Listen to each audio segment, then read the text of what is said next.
Hello, good morning. കേൾക്കാമോ?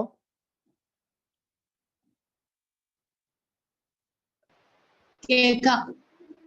Okay.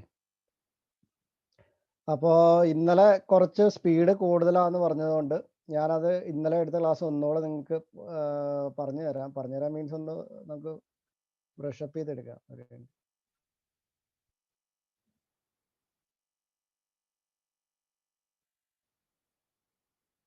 Screen കാണാമോ?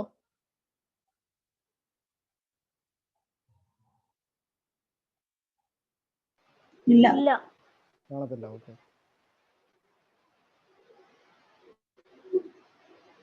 ഇപ്പോഴോ?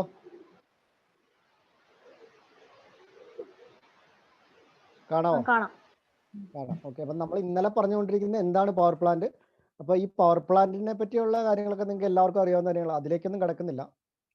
അപ്പോൾ വേറൊരു ഇമ്പോർട്ടൻറ്റ് പോയിന്റ് ആണ് power plant cycle, Rankine cycle, അതിൻ്റെ process, isentropic compression and expansion, constant pressure heat addition and heat rejection. അതായത് ഈ constant pressure heat addition and heat rejection നടക്കുന്ന വേറൊരു സൈക്കിൾ ഏതാണ്? ഏതാ സൈക്കിള്?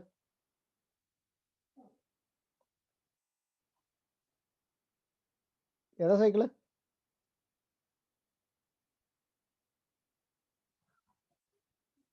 ഏതാ സൈക്കിള്? ചാറ്റ് ബോക്സിൽ ഇട്ടാൽ മതി. Constant pressure heat addition and heat rejection നടക്കുന്ന വേറൊരു പ്രോസസ്സ് ഏതാണ്? പരീക്ഷയ്ക്ക് ചോദിക്കുന്ന ക്വസ്റ്റൻ കേട്ടോ. ഏതാ പ്രോസസ്? അത് കണ്ടുപിടിച്ചോട്ടെ നിങ്ങൾ. നമ്മൾ ഓൾറെഡി ഐസി എഞ്ചിനിൽ കവർ ചെയ്ത ഒരു ഇതാണ്. അതായത് constant pressure heat addition heat rejection ഉള്ള കോൺസ്റ്റന്റ് പ്രഷർ സൈക്കിൾ എന്നും കോൺസ്റ്റന്റ് വോളിയം സൈക്കിൾ എന്നും പറയുന്നുണ്ട്. കോൺസ്റ്റന്റ് വോളിയം സൈക്കിളാണ് ഓട്ടോ സൈക്കിൾ, കോൺസ്റ്റന്റ് പ്രഷർ സൈക്കിളാണ് ഡീസൽ സൈക്കിൾ. അതും ചോദിച്ചിട്ടുള്ള ക്വസ്റ്റൻ ആണ്. ഇപ്പോൾ പവർ പ്ലാന്റിന്റെ സൈക്കിൾ, റാങ്കൈൻ സൈക്കിൾ, ഇതിന്റെ 4 പ്രോസസ്സുകളാണ് ഇത്. നെക്സ്റ്റ് ഇത് അത്ര ഇമ്പോർട്ടൻ്റ് അല്ല, പിന്നെ ഇത് അത്ര ഇമ്പോർട്ടൻ്റ് അല്ല. ഇത് ഇതിന്റെ ഒരു ബേസിക് സ്ട്രക്ചറാണ്. ഇതും ഏകദേശം എല്ലാവർക്കും അറിയാമെന്ന് പ്രതീക്ഷിക്കുന്നു. പിന്നെ ടർബൈൻ എന്താണെന്ന് പഠിച്ചു. നമ്മുടെ ഈ പറഞ്ഞ ഫോഴ്സിനെ, അല്ലെങ്കിൽ പലതരം ഫോഴ്സ് ഉണ്ട്, കൈനറ്റിക് ഫോഴ്സ് ആവാം, അല്ലെങ്കിൽ വേറെ ഏതെങ്കിലും ഫോഴ്സിനെ യൂസ്ഫുൾ വർക്കായിട്ട് കൺവേർട്ട് ചെയ്യാൻ ഉപയോഗിക്കുന്ന ഒരു ഡിവൈസാണ്, ടർബോ മെഷീനറിയാണ് ടർബൈൻ എന്ന് പറയുന്നത്. അപ്പോൾ വർക്കിംഗ് പ്രിൻസിപ്പിളൊക്കെ അറിയാം. നമ്മളൊരു ഫ്ലൂയിഡ് ഒരു ടർബൈൻ്റെ ബക്കറ്റിൽ ഒന്ന് ഹിറ്റ് ചെയ്യുമ്പോൾ അത് കറങ്ങുന്നു. ആ റൊട്ടേഷൻ എനർജീനെ നമ്മൾ യൂസ്ഫുൾ വർക്കായിട്ട് കൺവേർട്ട് ചെയ്യുന്നു. ആ വർക്ക് ഉപയോഗിച്ചുകൊണ്ട് നമ്മൾ ഇലക്ട്രിസിറ്റി ജനറേറ്റ് ചെയ്യുന്നു. അതാണ് നമുക്കിവിടെ പഠിക്കാനുള്ളത്. പിന്നെ ഇതിൻ്റെ ക്ലാസിഫിക്കേഷനാണ്. ക്ലാസിഫിക്കേഷനകത്ത് പലതരം ക്ലാസിഫിക്കേഷൻ ഉണ്ട്. അപ്പോൾ ബേസിക്കലി നമ്മൾ പഠിക്കാനുള്ള classification, what is the difference between ഒന്ന് impulse turbine and reaction turbine. പിന്നെ ആപ്ലിക്കേഷൻ ലെവലിൽ, അതായത് ഹൈ ഹെഡ് ഹൈ ഡിസ്ചാർജ് ഉള്ള ആപ്ലിക്കേഷൻ എന്താണ്, അങ്ങനെയുള്ള ആപ്ലിക്കേഷൻ ക്വസ്റ്റ്യൻസ്. പിന്നെ ഫ്ലോ ഡയറക്ഷനുള്ള ക്വസ്റ്റ്യൻസും നിങ്ങൾക്ക് കണ്ടിട്ടില്ല.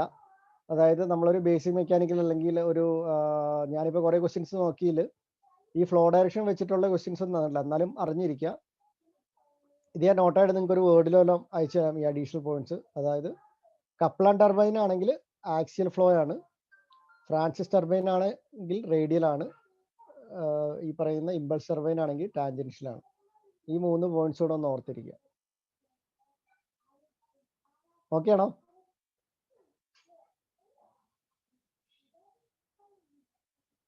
ഹലോ,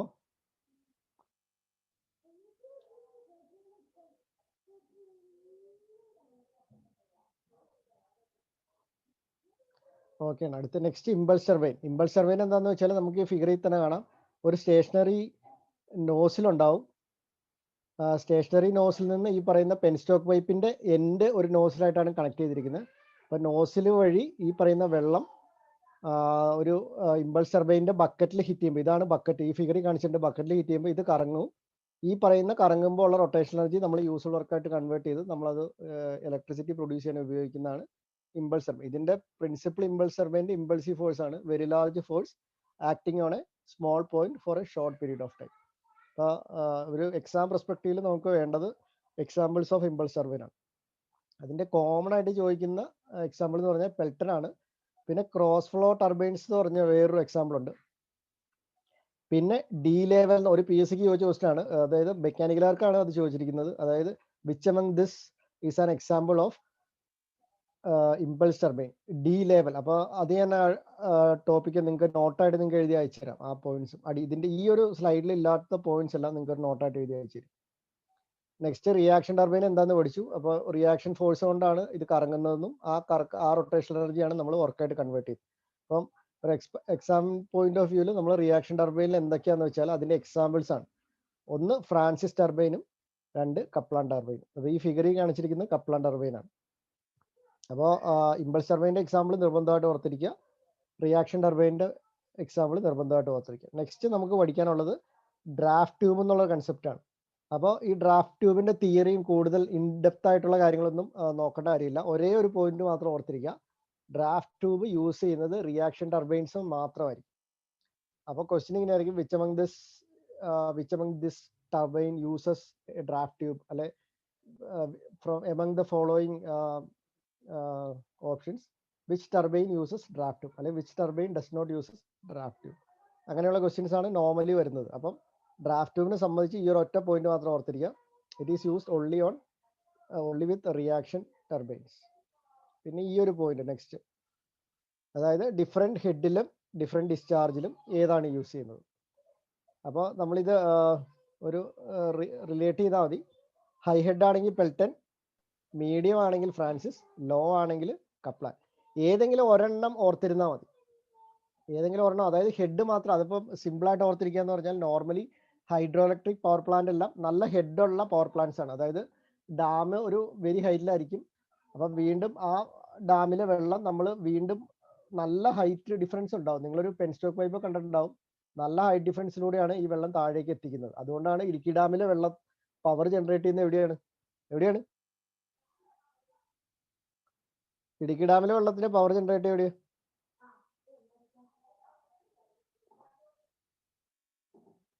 എവിടെ ജനറേറ്റ് ചെയ്യുന്നത്? മൂലമറ്റത്ത്. അപ്പൊ എത്ര ഡിഫറൻസ് ഉണ്ട്. അപ്പൊ നമ്മൾ ആ വഴിയൊക്കെ വരുന്നവർക്കറിയാം മൂലമറ്റം എവിടെ കിടക്കുന്നു, ഇടുക്കി ഡാം എവിടെ കിടക്കുന്നത്, എത്ര നമ്മൾ ഹെയർ പിൻ വളവ് കയറിയാണ് നമ്മൾ ഇടുക്കിയിലേക്ക് എത്തുന്നത് അറിയാം. അപ്പൊ അത്രയും ഹെഡ് ഡിഫറൻസ് ആണ് മാറ്റുന്നത്. അപ്പൊ അങ്ങനെയുള്ള കേസുകളിൽ നമ്മൾ യൂസ് ചെയ്യുന്ന പെൽറ്ററാണ്. അപ്പൊ നിങ്ങൾ മനസ്സിൽ ഓർക്കുക, അതായത് ഇടുക്കി ഡാം അല്ലെങ്കിൽ ഏതെങ്കിലും ഹൈഡ്രോ ഇലക്ട്രിക് ഡാമിന്റെ യൂസ് ചെയ്യുന്ന ഇത് പെൽറ്ററാണ്. പിന്നെ ഏത് ചോദിച്ചാലും, ഏത് പാരാമീറ്റർ ചോദിച്ചാലും മീഡിയം ഫ്രാൻസിസ് ആണ്. ലോ ഹെഡ് ആണെങ്കിൽ കപ്ലാനാണ്. നേരെ ഓപ്പോസിറ്റ് ആയിരിക്കും ഡിസ്ചാർജ്. അതിന്റെ സെയിം ആയിരിക്കും സ്പെസിഫിക് സ്പീഡ്. പിന്നെ വാട്ടർ ടർബൈൻസിന്റെ 2 ക്ലാസിഫിക്കേഷൻ ആണ്, ഇമ്പൾസ്, റിയാക്ഷൻ. നമ്മൾ ഓൾറെഡി പറഞ്ഞിട്ടുണ്ട്. അപ്പോൾ റിയാക്ഷന്റെ 2 എക്സാമ്പിൾസ് ആണ്, ഒന്ന് പെൽട്ടണും രണ്ടാമത്തെ ഫ്രാൻസിസും. ഇമ്പൾസിന്റെ എക്സാമ്പിൾ ആണ്, സോറി പെൽട്ടൺ ഫ്രാൻസിസ് അല്ല, കപ്ലാനും ഫ്രാൻസിസും. ഇമ്പൾസിന്റെ ആണ് പെൽട്ടൺ. നെക്സ്റ്റ് ഒരു ന്യൂക്ലിയർ പവർ പ്ലാന്റ് ആണ്. ന്യൂക്ലിയർ പവർ പ്ലാന്റിൽ നമ്മളൊരു radio active material energy liberate ചെയ്യും, either by nuclear fission or nuclear fusion. അപ്പോൾ നമ്മളിവിടെ controlled chain reaction using nuclear fission ആണ് ഒരു ന്യൂക്ലിയർ പവർ പ്ലാന്റ് യൂസ് ചെയ്യുന്ന പ്രിൻസിപ്പിൾ. അപ്പോൾ ബേസിക്കലി ഫ്യൂവലായിട്ട് യൂസ് ചെയ്യുന്ന ഒരു റേഡിയോ ആക്റ്റീവ് മെറ്റീരിയൽ ആയിരിക്കും. യുറേനിയം 235 അല്ലെ പ്ലൂട്ടോണിയോ ആയിരിക്കും നോർമലി യൂസ് ചെയ്യുന്ന റേഡിയോ ആക്റ്റീവ് ഫ്യൂവൽ. അപ്പോൾ ഇതിൽ ചെയിൻ റിയാക്ഷൻ നടക്കുന്നു. ഈ പറയുന്ന റിയാക്ഷൻ നടക്കുന്നതുകൊണ്ട് തന്നെ എനർജി ലിബറേറ്റ് ചെയ്യുന്നു. ഈ എനർജീനെ നമ്മൾ ഹീറ്റ് ട്രാൻസ്ഫർ ചെയ്യുന്നു. അതായത് ഈ എനർജിയുടെ ഹീറ്റിനെ നമ്മൾ ഹീറ്റ് ട്രാൻസ്ഫർ ചെയ്ത് വെള്ളത്തെ സ്റ്റീമാക്കി മാറ്റി ആ സ്റ്റീം ഉപയോഗിച്ചുകൊണ്ട് ടർബൈൻ കറക്കുന്നു. അതാണ് ഇതിൻ്റെ ഒരു ബേസിക് പ്രിൻസിപ്പിൾ. പിന്നെ വെള്ളം ഷോർട്ടേജ് ഉള്ളതുകൊണ്ട് തന്നെ കൂളിംഗ് ടവേഴ്സും കണ്ടൻസേഴ്സും ഒക്കെ ഉണ്ടാവും. അതത്ര അങ്ങനെ ചോദിച്ച് കണ്ടിട്ടില്ല. നമുക്ക് ഇനിയിപ്പോൾ ഇൻ കേസ് എന്തെങ്കിലും ക്വസ്റ്റ്യൻസ് ഫർദർ ഡിസ്കസ് ചെയ്യുമ്പോൾ എന്തെങ്കിലും ഉണ്ടെങ്കിൽ ഞാൻ കുറച്ചുകൂടി ഡീറ്റെയിൽ ആയിട്ട് പറയാം. ഇത് കോർ ഓർ ഫ്യൂവൽ യുറേനിയം 235 ആണ്. കൂളൻ്റ് ആയിട്ട്, അതായത് ഈ പറയുന്ന ഹീറ്റ് ജനറേറ്റ് ചെയ്യുന്നതിനെ നമ്മൾ തണുപ്പിക്കാനായിട്ട്, അത് ആ ഹീറ്റ് എക്സ്ട്രാക്ട് ചെയ്യാനായിട്ട് യൂസ് ചെയ്യുന്ന മെറ്റീരിയൽസ് ഏതൊക്കെയാണെന്ന് പഠിക്കുക. നോർമലി യൂസ് ചെയ്യുന്നത് water, heavy water, liquid sodium, helium. അപ്പോൾ ലിക്വിഡ് സോഡിയം ഹീലിയം ഒന്നും അത്ര കോമൺ അല്ല. നോർമലി യൂസ് ചെയ്യുന്ന എല്ലാവരും വാട്ടർ തന്നെയാണ്. പിന്നെ ഹെവി വാട്ടറും യൂസ് ചെയ്യാറുണ്ട് കൂളൻ്റ് ആയിട്ട്. പിന്നെ pressure vessel or tubes, steam generator, turbine, alternator, ഇതൊന്നും നോർമലായിട്ട് ഇതിനെപ്പറ്റിയൊന്നും ക്വസ്റ്റ്യൻസ് വരാറില്ല. പിന്നെ കണ്ടെയ്ൻമെന്റ് എന്ന് പറഞ്ഞാൽ ഇതൊരു റേഡിയോ ആക്റ്റീവ് ആണ്, അതുപോലെ ഹാർംഫുൾ റേഡിയേഷൻ ആണ് ഇമിറ്റ് ചെയ്യുന്നത്. അപ്പോൾ അത് മറ്റൊരാൾ അല്ലെങ്കിൽ അത് സറൗണ്ടിങ്സിലേക്ക് എത്താതിരിക്കാനായിട്ട് ലെഡ് ബേസിലുള്ള ഒരു സ്റ്റീൽ റീഇൻഫോഴ്സ്ഡ് കോൺക്രീറ്റ് സ്ട്രക്ചർ ഉപയോഗിച്ചുകൊണ്ട് ഇത് കവർ ചെയ്യും, ഒരു ഡോം ഷേപ്ഡ്. അതിനെയാണ് കണ്ടെയ്ൻമെന്റ് എന്ന് പറയുന്നത്. നമ്മളിപ്പോൾ കൊറോണ പറയുന്ന കണ്ടെയ്ൻമെന്റ് സോൺ എന്ന് പറഞ്ഞു കഴിഞ്ഞാൽ പുറത്തുനിന്ന് ഒരാൾക്ക് അകത്തേക്കും വരാൻ പറ്റില്ല, അകത്തുനിന്ന് ഒരാൾക്ക് പുറത്തേക്കും വരാൻ പറ്റില്ല. ബേസിക്കലി ആ ഒരു കൺസെപ്റ്റ് തന്നെയാണ് കണ്ടെയ്ൻമെന്റിൽ വരുന്നത്. നെക്സ്റ്റ് പരീക്ഷയ്ക്ക് എല്ലാ പ്രാവശ്യം ചോദിക്കാറുള്ളത് പവർ പ്ലാന്റ് 1 മാർക്ക് മിക്കവാറും ഈ ഒരു സ്ലൈഡിൽ നിന്നുണ്ടാവും. അതാണ് എന്താണ് മോഡറേറ്റർ, എന്താണ് കൺട്രോൾ റോഡ്സ്. അപ്പോൾ ബേസിക്കലി ഇതിന്റെ ഫങ്ഷൻ ഒന്നാണ് ഈ പറയുന്ന ചെയിൻ റിയാക്ഷനെ കൺട്രോൾ ചെയ്യുക. പക്ഷെ എന്താണ് മേജർ ഡിഫറൻസ് എന്ന് പറഞ്ഞാൽ, ഇൻ കേസ് ഓഫ് ന്യൂക്ലിയർ ആക്സിഡന്റോ അല്ലെങ്കിൽ നമുക്ക് ഈ പറയുന്ന പ്രോസസ്സ് നമ്മുടെ ഔട്ട് ഓഫ് കൺട്രോൾ പോവുകയാണെങ്കിൽ കൺട്രോൾ റോഡ്സ് ഉപയോഗിച്ചുകൊണ്ടാണ് നമ്മൾ ന്യൂട്രോണിന്റെ കോൺസെൻട്രേഷൻ കുറയ്ക്കുകയും ആ പറയുന്ന റിയാക്ഷൻ സ്റ്റോപ്പ് ചെയ്യാനുള്ള കാര്യങ്ങൾ ചെയ്യുകയും ചെയ്യും. പക്ഷെ അതേസമയം മോഡറേറ്റർ ആണെങ്കിൽ ഇൻ കേസ് ഓഫ് ആക്സിഡൻസിൽ മോഡറേറ്ററിന് പ്രത്യേകിച്ച് റോളൊന്നുമില്ല. അപ്പോൾ ഫസ്റ്റ് നമുക്ക് കൺട്രോൾ റോഡ്സ് നോക്കാം. കൺട്രോൾ റോഡ്സ് ഇതെങ്ങനെയാണ് ഈ ന്യൂട്രോണിന്റെ സ്പീഡ് കുറയ്ക്കുന്നതെന്ന് പറഞ്ഞാൽ ഈ പറയുന്ന കൺട്രോൾ റോഡ്സിന്റെ മെറ്റീരിയൽ ഈ ന്യൂട്രോൺസിനെ അബ്സോർബ് ചെയ്യും. അങ്ങനെയാണ്. അപ്പോൾ control rods absorbs neutron to control the chain reaction or fission rate of the fuel. If the chain reaction is heading out of control, the reactors need to be able to reduce the concentration of neutrons.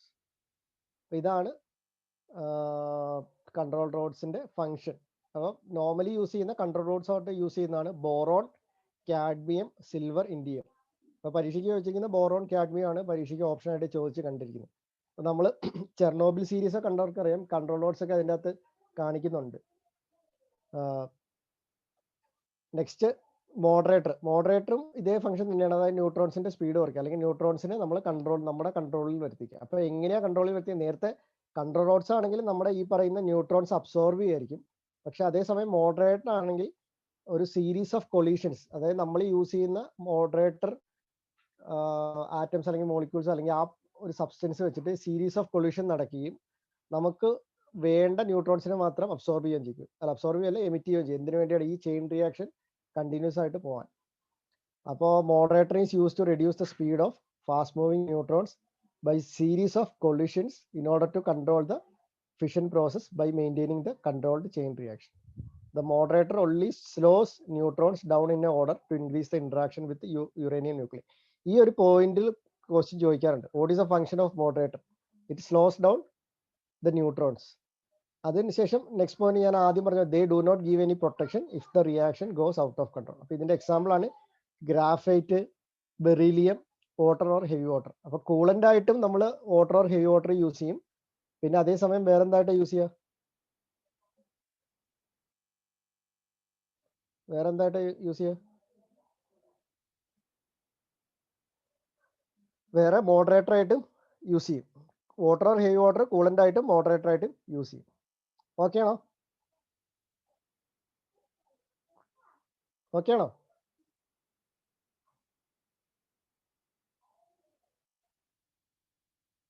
Okay, അത് പ്രതീക്ഷിക്കുന്നു. Next ഈ പറഞ്ഞ ഫ്യൂവലിന്റെ ഇതാണ്. Electricity from nuclear power plant is produced by nuclear fission of uranium and plutonium. അപ്പൊ നമ്മൾ nuclear ബോംബ്സിലൊക്കെ ഉപയോഗിക്കുന്ന fusion process ആണ്, പക്ഷെ ഇവിടെ നമ്മൾ ന്യൂക്ലിയർ ഫിഷൻ ആണ് യൂസ് ചെയ്യുന്നത്. ഇതിന്റെ ഡിഫറൻസ് എന്താണെന്നൊക്കെ നമ്മൾ ഹൈസ്കൂൾ ക്ലാസ്സസിലൊക്കെ പഠിച്ചിട്ടുണ്ട്, അതിലേക്കും നമ്മൾ പോകേണ്ട കാര്യമില്ല. ഇതാണ് അതിന്റെ കൺട്രോൾ റോഡ്സ്, പ്രഷറൈസർ, സ്റ്റീം ജനറേറ്റർ, ഇങ്ങനെയുള്ള കാര്യങ്ങൾ.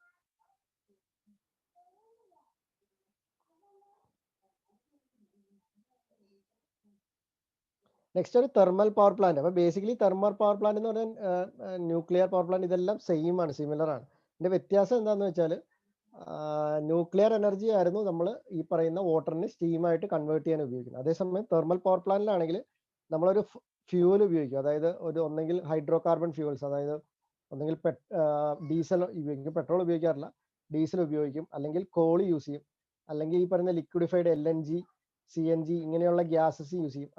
ഇങ്ങനെ എന്തെങ്കിലും ഒരു ഹൈഡ്രോ കാർബൺ ബേസ്ഡ് ആയിട്ടുള്ള ഫ്യൂവൽസ് ഉപയോഗിച്ചുകൊണ്ട് നമ്മൾ കമ്പസ്റ്റൻ ജനറേറ്റ് ചെയ്യും, അല്ലെങ്കിൽ ഹീറ്റ് ജനറേറ്റ് ചെയ്യും. ആ പറയുന്ന chemical energy of the fuel is converted into thermal energy, thermal energy is converted into mechanical energy, mechanical energy is converted into electrical energy. അങ്ങനെ ഒരു 4 conversion process ആണ് basically thermal power പ്ലാന്റിൽ നടക്കുന്നത്. അപ്പൊ ഇവിടെ ഈ തീ പോലെ കാണിച്ചിരിക്കുന്നതാണ് ഫ്യൂവൽ.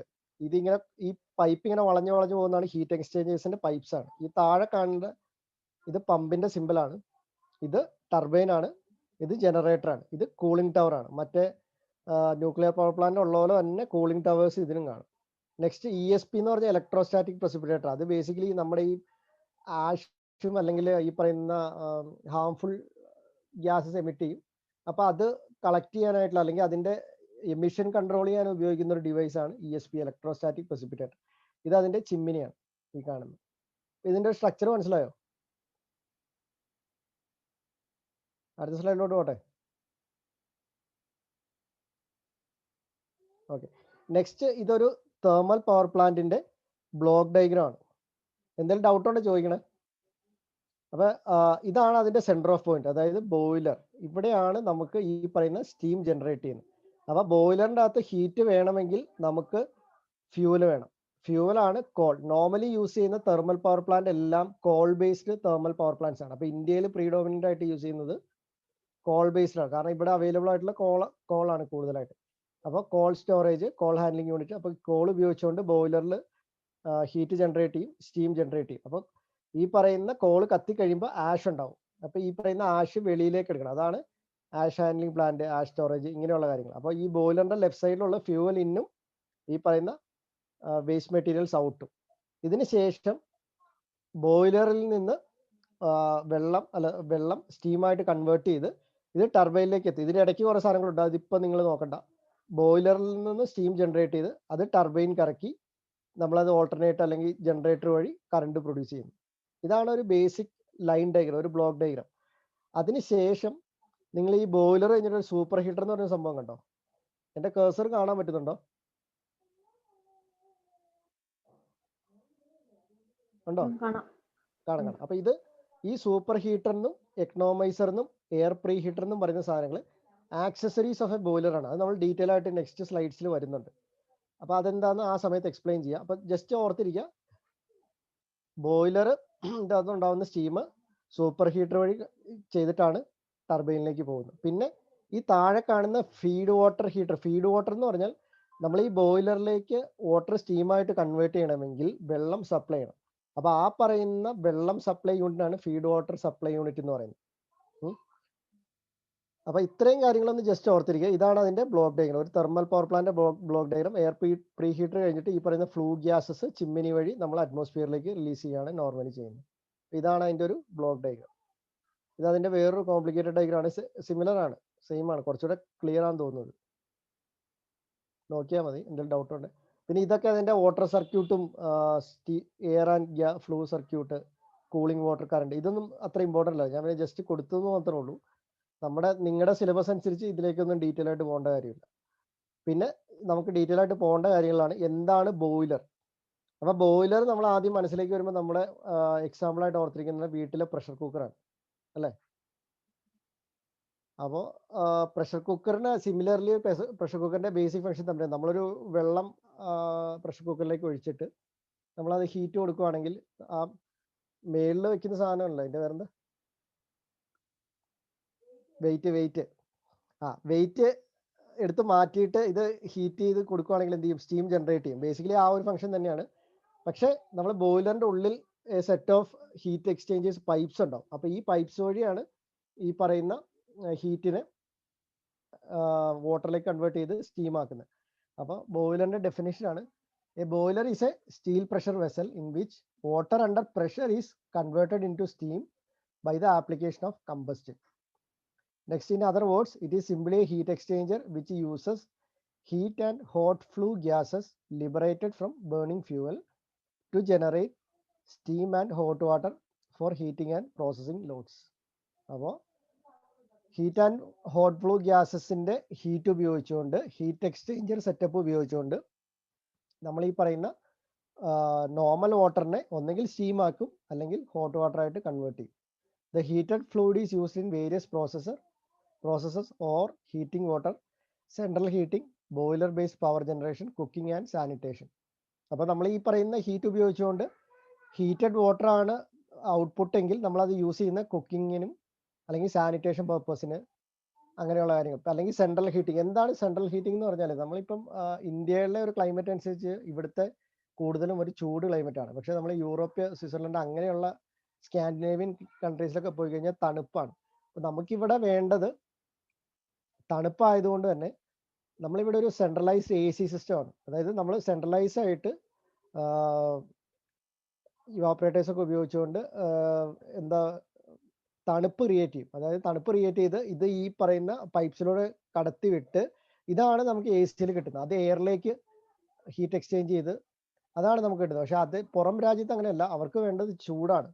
അപ്പൊ ചൂട് വേണ്ടടുത്ത് ഇതേപോലെ തന്നെ നമ്മളിവിടെ തണുപ്പ് വെള്ളം ക്രിയേറ്റ് ചെയ്യുന്ന പോലെ തന്നെ അവരവിടെ ചൂടുവെള്ളം ക്രിയേറ്റ് ചെയ്ത് പൈപ്സിലൂടെ ട്രാൻസ്ഫർ ചെയ്ത് ഹീറ്റിലേക്ക് ഈ ചൂട് ട്രാൻസ്ഫർ ചെയ്ത് അതാണ് ഡിസ്ട്രിബ്യൂഷന് വേണ്ടി കൊടുക്കുന്നത്. അതാണ് സെൻട്രൽ ഹീറ്റിംഗ് എന്ന് പറയുന്നത്. അവിടെയും നമ്മൾ ബോയിലേഴ്സ് യൂസ് ചെയ്യും. നോർമലി ബോയിലേഴ്സ് റേറ്റ് ചെയ്യുന്നത് എത്രത്തോളം സ്റ്റീം പെർ യൂണിറ്റ് ടൈമിൽ പ്രൊഡ്യൂസ് ചെയ്തു എന്ന് നോക്കിയിട്ടാണ്. അപ്പൊ നോർമലി പറയുന്നത് 1 അവറിൽ എത്ര സ്റ്റീമാണ് പ്രൊഡ്യൂസ് ചെയ്തത്, അതാണ് ബോയിലറിന്റെ ഒരു കപ്പാസിറ്റി റേറ്റിംഗ് എന്ന് പറയുന്നത്. അപ്പൊ PSCക്ക് വേറൊരു രീതി ചോദിച്ചിട്ടുണ്ട്, അതായത് പല യൂണിറ്റ്സ്. ബേസിക്കലി ഈ ഒരു യൂണിറ്റ് ആണ് അതായത് ഈ ഒരു കൺസെപ്റ്റ് ആണ് അതിലെല്ലാം വന്നിരിക്കുന്നത്. അതായത് ഒരു യൂണിറ്റ് ടൈമിൽ അല്ലെങ്കിൽ നമ്മൾ പറയുന്ന ഒരു സ്റ്റാൻഡേർഡ് ടൈമിൽ എത്ര എമൗണ്ട് ഓഫ് സ്റ്റീം പ്രൊഡ്യൂസ് ചെയ്തു, അത് വെച്ചിട്ടാണ് ഒരു ബോയിലറിനെ റേറ്റ് ചെയ്യുന്നത്. നെക്സ്റ്റ്, ഇത് വളരെ ഇമ്പോർട്ടൻ്റ് ആണ്. ഇതിൽ നിന്ന് മിക്കവാറും ക്വസ്റ്റ്യൻസ് ചോദിക്കാറ്. അതായത് നമ്മൾ ബോയിലറിന്റെ പല ക്ലാസിഫിക്കേഷൻ ഉണ്ടെങ്കിലും നമുക്ക് ഇവിടെ ആവശ്യമുള്ള 2 തരം ക്ലാസിഫിക്കേഷൻ ആണ്. ഒന്ന് ഫയർ ട്യൂബ് ബോയിലേഴ്സും 2 വാട്ടർ ട്യൂബ് ബോയിലേഴ്സും. അപ്പോൾ നമുക്ക് ആദ്യം വാട്ടർ ട്യൂബ് ബോയിലേഴ്സ് അല്ലെങ്കിൽ ഫയർ ട്യൂബ് ബോയിലേഴ്സ് ആണ് നോക്കാം. അപ്പോൾ ഞാൻ പറഞ്ഞു ഇതിൻ്റെ ഉള്ളിൽ, ബോയിലറിന്റെ ഉള്ളിൽ കുറേ പൈപ്സ് ഉണ്ടെന്ന് പറഞ്ഞു, ഹീറ്റ് എക്സ്ചേഞ്ചേഴ്സ്. അപ്പോൾ ബോയിലർ കണ്ടിട്ടുള്ളവർക്കറിയാം അതിൻ്റെ ഉള്ളിൽ കുറേ പൈപ്സ് ഉണ്ട്. അപ്പോൾ ഈ പൈപ്പിനുള്ളിൽ കൂടെ എന്താണ് കടന്നു പോകുന്നത്, അതാണ് ഈ ഒരു ക്ലാസിഫിക്കേഷന്റെ ബേസിസ്. ഫയർ ട്യൂബ് ബോയിലർ ആണെങ്കിൽ ഈ പൈപ്പിനുള്ളിലൂടെ പോകുന്നത് ഹോട്ട് ഫ്ലൂ ഗ്യാസസ് ആയിരിക്കും. അതായത് നമ്മൾ ജനറേറ്റ് ചെയ്ത hot flue energy, heat energy ആയിരിക്കും ഈ പറയുന്ന പൈപ്പിനുള്ളിലൂടെ പോവുക. അപ്പോൾ പൈപ്പിനുള്ളിലൂടെ ഹീറ്റ് പോവും, ഹീറ്റഡ് ഗ്യാസസ് പോവും. അതിൻ്റെ ചുറ്റും വെള്ളം ഇങ്ങനെ സർക്കുലേറ്റ് ചെയ്യും. അപ്പോൾ വെള്ളം സർക്കുലേറ്റ് ചെയ്യുമ്പോൾ ഈ പറയുന്ന ഹീറ്റ് എക്സ്ചേഞ്ച് നടന്ന് ആ പറയുന്ന ഹീറ്റ് നമ്മൾ വാട്ടറിലേക്ക് എക്സ്ട്രാക്ട് ചെയ്യും. അപ്പോൾ ഫയർ ട്യൂബ് ബോയിലേഴ്സ് ആണെങ്കിൽ ട്യൂബിനുള്ളിൽ ഫയർ ആയിരിക്കും. നമുക്ക് ആ പേരിൽ നിന്ന് തന്നെ മനസ്സിലാവും. ഫയർ ട്യൂബാണ്, ട്യൂബിനുള്ളിൽ ഫയർ ആയിരിക്കും. വാട്ടർ ട്യൂബ് ആണെങ്കിൽ ട്യൂബിനുള്ളിൽ വാട്ടർ ആയിരിക്കും, വെള്ളമായിരിക്കും പോകുന്നത്. അപ്പോൾ ഇതിൻ്റെ ഡെഫിനേഷനാണ് fire tube boiler. Fire is inside the tube and water will be circulating around it.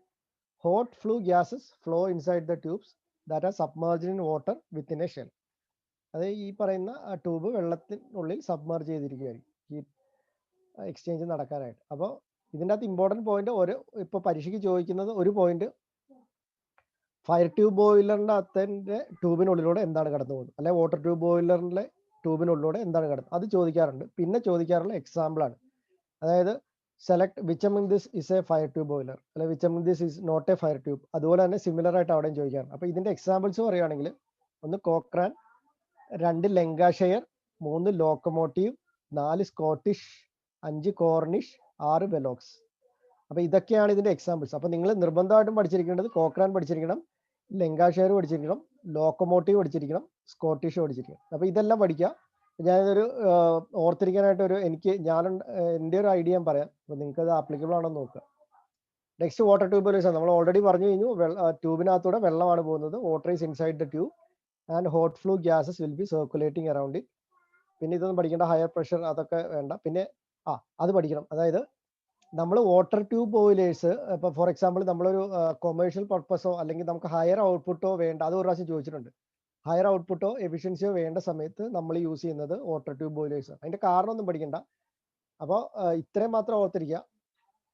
Higher പ്രഷറിലുള്ള output വേണമെങ്കിൽ, അല്ലെ higher output in the sense high rate of steam discharge അല്ലെങ്കിൽ ഹൈ റേറ്റ് ഓഫ് എഫിഷ്യൻസി, ഇങ്ങനെയുള്ള കേസുകളിൽ water tube boilers ആണ് നമ്മൾ use ചെയ്യുക. അപ്പോൾ ഈ ഒരു കാരണങ്ങൾ കൊണ്ട് തന്നെ കൊമേഴ്ഷ്യലി ആയിട്ട് യൂസ് ചെയ്യുന്നതെല്ലാം വാട്ടർ ട്യൂബ് ബോയിലേഴ്സ് ആണ്. ആ ഒരു പോയിന്റ്, സെക്കൻഡ് പോയിന്റ് ഓർത്തിരിക്കുക.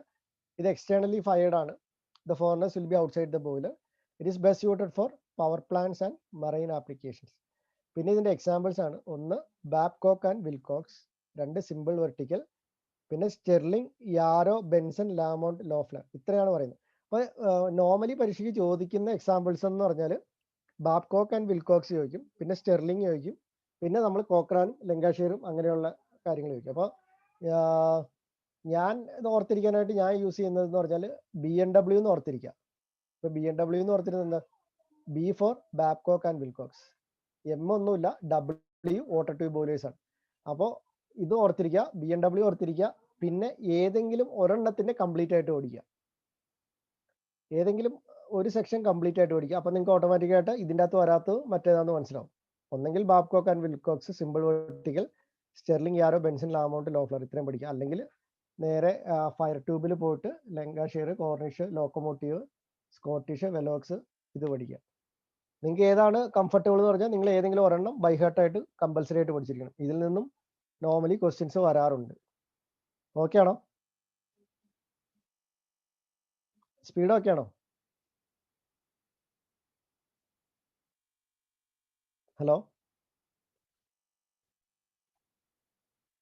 ഓക്കെ ആണ്. ഇനി അടുത്തത് വളരെ ഇമ്പോർട്ടൻ്റ് ആയിട്ടുള്ള സാധനമാണ് ബോയിലർ മൗണ്ടിങ്സ് ആൻഡ് ആക്സസറീസ്. അപ്പോൾ നമുക്കറിയാം ബോയിലറിൻ്റെ ഔട്ട്പുട്ട് എന്ന് പറയുന്നത് ഒരു ഹയർ പ്രഷറിലുള്ള സ്റ്റീം ആയിരിക്കും. അപ്പോൾ സ്റ്റീമൊക്കെ വളരെ ഹാംഫുൾ ആയിട്ടുള്ള സാധനമാണ്. നമുക്ക് ദേഹത്ത് പറ്റുമോ അല്ലെങ്കിൽ എന്തെങ്കിലും പറ്റിക്കഴിഞ്ഞാൽ ലിവിങ് ബീങ്സിനെല്ലാം വളരെ ഹാംഫുൾ ആയിട്ടുള്ള സാധനമാണ്. അപ്പോൾ എന്താണ് ബോയിലർ മൗണ്ടിങ്സ്, എന്താണ് ആക്സസറീസ്? അപ്പോൾ ബോയിലർ മൗണ്ടിങ്സ് എന്ന് പറഞ്ഞാൽ സേഫ്റ്റിക്ക് വേണ്ടി നമ്മൾ ബോയിലേഴ്സിൽ യൂസ് ചെയ്യുന്ന കോമ്പണൻസ് എല്ലാം ബോയിലർ മൗണ്ടിങ്സ് ആണ്. അതേസമയം ബോയിലർ ആക്സസറീസ് എന്ന് പറഞ്ഞാൽ നമ്മൾ ഈ പറയുന്ന ബോയിലറിൻ്റെ എഫിഷ്യൻസി കൂട്ടാൻ ഉപയോഗിക്കുന്ന കോമ്പണൻസ് എല്ലാം ബോയിലർ ആക്സസറീസ് ആണ്. അപ്പോൾ ബോയിലർ മൗണ്ടിങ്സ് എന്ന് പറഞ്ഞാൽ സേഫ്റ്റിക്ക് വേണ്ടിയും ബോയിലർ ആക്സസറീസ് എന്ന് പറഞ്ഞാൽ എഫിഷ്യൻസിക്ക് വേണ്ടിയാണ് യൂസ് ചെയ്യുന്നത്. ഈ ഓർത്താൽ മതി. ആക്സസറീസിൽ ഈ എഫിഷ്യൻസി, മൗണ്ടിങ്സിൽ ഈ ഇല്ല. അത്ര ഓർത്തിരിക്കുക. അപ്പോൾ എന്തൊക്കെയാണ് മൗണ്ടിങ്സ്? അപ്പോൾ നമ്മൾ ഓൾറെഡി പറഞ്ഞു, the boiler mountings are the part of the boiler and are required for proper functioning. The boiler mountings is essential fittings for safe working of a boiler. അപ്പോൾ ഒരു ബോയിലറിൻ്റെ ആക്സസറീസ് ഇല്ല എന്നുണ്ടെങ്കിലും ഒരു ബോയിലർ വർക്ക് ചെയ്യും, ഒരു പ്രശ്നമില്ല. പക്ഷെ അങ്ങനെയല്ല, ബോയിലർ മൗണ്ടിങ് ഇല്ല എന്നുണ്ടെങ്കിൽ ബോയിലർ ഒരിക്കലും വർക്ക് ചെയ്യില്ല, അതായത് അത് സേഫ് ആയിരിക്കില്ല. അപ്പോൾ the boiler mounting is essential fittings for safe working of a boiler. Next ഇത് തന്നെ സെയിം പോയിന്റ് ആണ്. Boiler components generally mounted on the surface of the boiler to have safety during operation. The following are the important mountings of the boiler. അപ്പോൾ ഇതൊക്കെയാണ് നമുക്ക് പഠിക്കാനുള്ളത്. ഒന്ന് water level indicator, 2 safety valve, 3 pressure gauge, steam stop valve, feed check valve. ഇതൊക്കെയാണ് പഠിക്കാനുള്ളത്. അപ്പോൾ ഇതെന്താണെന്ന് പഠിക്കണം. Next water level indicator. അപ്പോൾ വാട്ടർ ലെവൽ ഇൻഡിക്കേറ്റർ എന്ന് പറഞ്ഞാൽ എന്താണ്, നമുക്ക് ആ ബോയിലറിൻ്റെ ഉള്ളിൽ എത്രത്തോളം വെള്ളമുണ്ട് എന്നറിയണം. അത് അത്രേ ഉള്ളൂ. അതായത് നമ്മൾ സിമ്പിളായിട്ട് നിങ്ങൾക്ക് പറയുകയാണെങ്കിൽ എന്താണ് വാട്ടർ ലെവൽ ഇൻഡിക്കേറ്റർ എന്ന് പറഞ്ഞാൽ, നമ്മൾ വീട്ടിൽ ആവി പിടിക്കുന്ന മെഷീനാണ് അത് യൂസ് ചെയ്യുന്നവരായിരിക്കും. അപ്പോൾ അത് കംപ്ലീറ്റ്ലി കവേർഡ് ആണ്. അതായത് ട്രാൻസ്പെറൻറ്റ് അല്ല എന്നുണ്ടെങ്കിൽ അതിൻ്റെ നടുക്കൊരു ട്രാൻസ്പെറൻറ്റ് ആയിട്ടുള്ള ഒരു ട്യൂബ് ഉണ്ടാവും. അപ്പോൾ അതിൻ്റെ അടിയിൽ എഴുതിയിട്ടുണ്ടാവും ലോ, മീഡിയം, ഹൈ എന്ന് എഴുതിയിട്ടുണ്ട്. അപ്പോൾ എത്രത്തോളം വെള്ളം ഒഴിക്കണം എന്നുള്ള കാര്യം നമുക്കൊരു ഐഡിയ കിട്ടും. അതേ കൺസെപ്റ്റ് തന്നെയാണ് water level indicator. This device indicates the exact level of water in the boiler tube. ബോയിലറിൻ്റെ അകത്ത് എത്രത്തോളം വാട്ടർ ഉണ്ടെന്ന് അറിയണം വാട്ടർ ലെവൽ ഇൻഡിക്കേറ്റർ.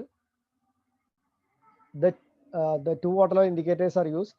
പിന്നെ water level indicator is located in front of the boiler in such a position that the level of water can easily be seen by the attendant. അതായത് boiler attendant അല്ലെ boiler ഓപ്പറേറ്റർക്ക് നോക്കിയാൽ തന്നെ, water level indicator നോക്കിയാൽ തന്നെ എത്രത്തോളം വെള്ളം available ആണ് എന്ന് അറിയാൻ കഴിയണം.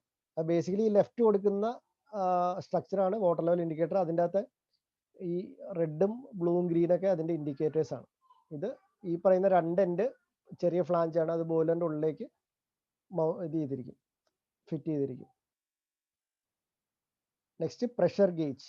അപ്പോൾ പ്രഷർ ഗേജ് എല്ലാവരും കണ്ടിട്ടുണ്ട് എന്ന് പ്രതീക്ഷിക്കുന്നു. നമ്മുടെ നോർമൽ പമ്പിലൊന്നും കാണാൻ ചാൻസ് ഇല്ല. ഇപ്പം കുറേ സ്ഥലമൊക്കെ ഉള്ളവരാണെങ്കിൽ, കുറേ മരുന്നടിക്കുന്നവരൊക്കെ ഉള്ളവരാണെങ്കിൽ, അതായത് നമ്മൾ മരുന്ന് ഇപ്പോൾ ഏലത്തിനൊക്കെ മരുന്നടിക്കുന്നവരുള്ള അങ്ങനെയുള്ള റെസിപ്രോക്കേറ്റിംഗ് പമ്പുള്ള സ്ഥലത്ത് ഈ പറയുന്ന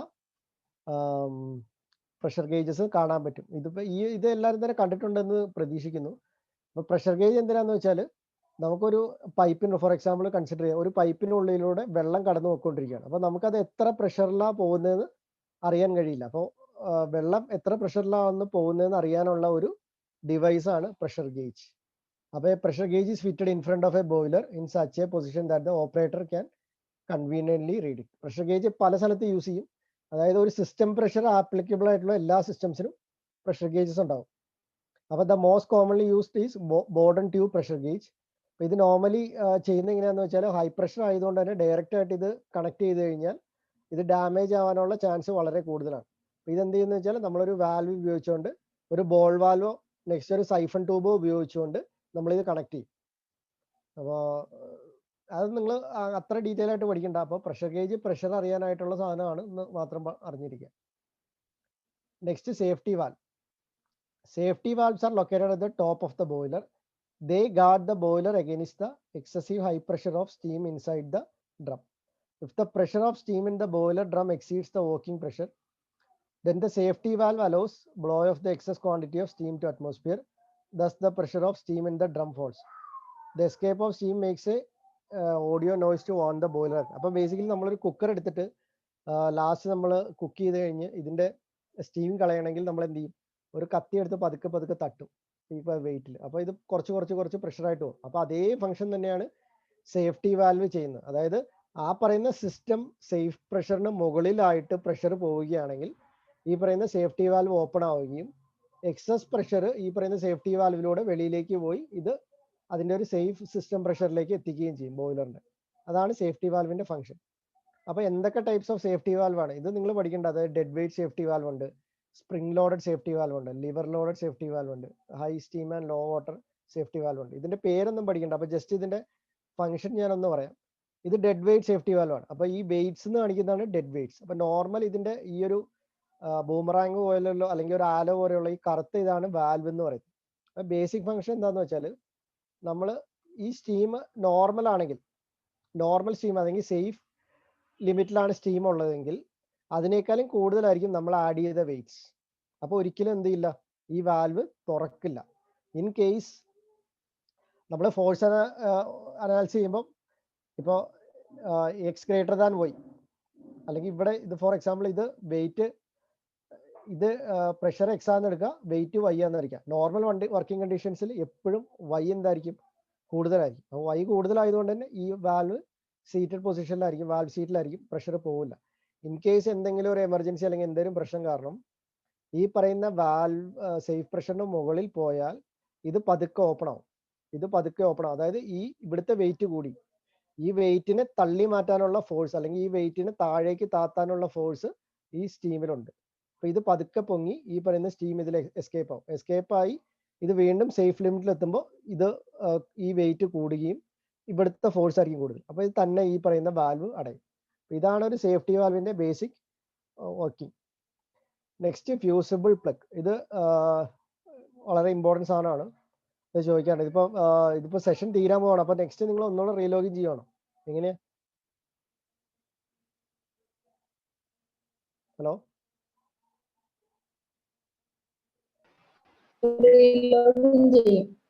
ഓക്കെ. എന്നാൽ ഞാനിപ്പോ ഇത്രയും എടുത്താൽ എന്തെങ്കിലും ഡൗട്ട് ഉണ്ടോ? നമ്മുടെ ബോയിലറിന്റെ ക്ലാസിഫിക്കേഷൻ പറഞ്ഞതിലോ അല്ലെങ്കിൽ ഈ പറയുന്ന ആക്സസറീസ് അല്ല സോറി മൗണ്ടിങ്സിന് ഇത്രയും പറഞ്ഞാൽ എന്തെങ്കിലും ഡൗട്ട് ഉണ്ടോ?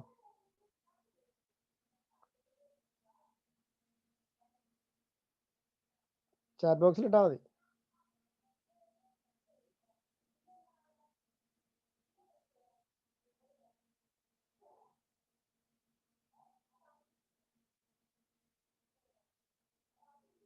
ഓക്കെ,